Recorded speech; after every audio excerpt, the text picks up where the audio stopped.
Bonjour, donc je suis Emmanuelle Sarivière, je suis infirmière hygiéniste référente des établissements sociaux au Centre d'appui et de prévention des infections associées aux soins, le CEPIAS Occitanie. Bonjour à tous, je suis Claire Véron, ingénieure sanitaire à l'ARS Occitanie. Je suis en charge entre autres de la question des DASRI, des déchets à risque infectieux dans les établissements de santé médico-sociaux et auprès des professionnels libéraux de santé. J'ai participé sur proposition du CEPIAS à l'élaboration de ce guide avec l'une de mes collègues, Sophie Andrély, de la délégation du Lot.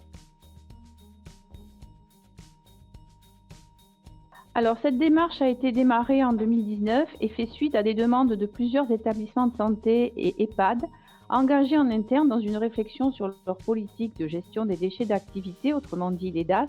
et notamment sur les déchets d'activité de soins à risque infectieux, les DASRI. De plus, elle s'inscrit dans la lignée de travaux qui ont été déjà conduits depuis quelques années par les CEPIAS et ARS d'autres régions, notamment les Pays de Loire et la Provence-Alpes-Côte d'Azur. Concernant notre ARS Occitanie, ce guide, en fait, il avait un enjeu, ces travaux avaient un enjeu à la fois environnementaux et techniques. Vous savez qu'au niveau national, le Ségur de la santé a l'un de ses piliers, le pilier numéro 2, qui est d'accélérer la transition écologique à l'hôpital et dans les établissements médico-sociaux. Et d'un point de vue régional, on se rend bien compte que nos capacités de traitement des DASRI restent limitées d'un point de vue technique, et donc il était important d'agir dans ce sens. Pour ce qui est des auteurs et du groupe de travail, donc le guide déchets d'activité de soins et risques infectieux mis au point a été coordonné par le CEPIAS et l'ARS Occitanie. Le groupe de travail sollicité est pluridisciplinaire et concerne tous les utilisateurs et acteurs de la filière déchets, autrement dit les professionnels de santé, les responsables techniques, logistiques et qualité, ainsi que l'ARS Occitanie et le CEPIAS. Alors, le but de ce guide est de proposer une définition des DASRI s'appuyant sur l'analyse du risque infectieux réel associé aux déchets d'activité de soins afin d'aboutir à un changement des comportements et des pratiques des différents acteurs vis-à-vis du tri de ces déchets, tout en tenant compte bien évidemment de l'aspect réglementaire actuel, sans oublier le volet économique, sociétal et environnemental. Le but de ce guide, c'était de fournir des outils pratiques aux établissements afin de leur permettre à la fois d'améliorer et de sécuriser encore la gestion de leurs déchets d'activité de soins, tout en réduisant en même temps les volumes et donc les coûts de ces déchets.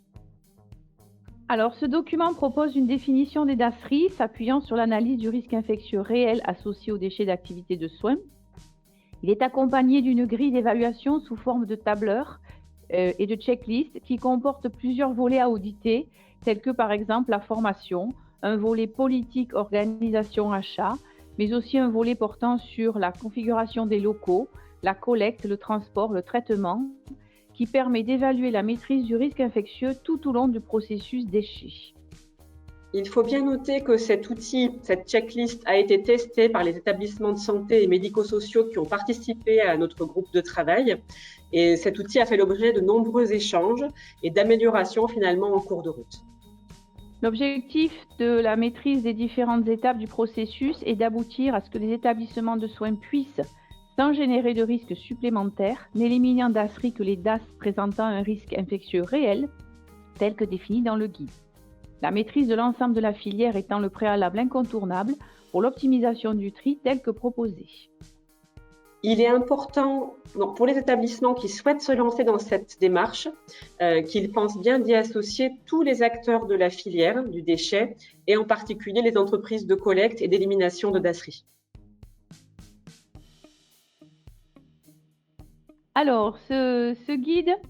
est destiné aux établissements sanitaires et médico-sociaux et en leur sein, bien sûr, à tous les utilisateurs et acteurs de la filière déchets, que ce soit les hygiénistes, les directions, les responsables logistiques, les responsables déchets, etc. Au niveau de l'ARS, nous avons diffusé ce guide au niveau national à la Direction générale de la santé, dans l'optique d'un travail national qui doit être également mené sur ce sujet, et également à toutes les autres ARS par notre réseau, le RES, notre réseau d'échange en santé environnementale. Suite à la diffusion de ce guide, nous avons été aussi contactés pour le décliner sur le secteur de soins de ville. Nous avons donc sollicité les différents URPS, infirmiers, médecins,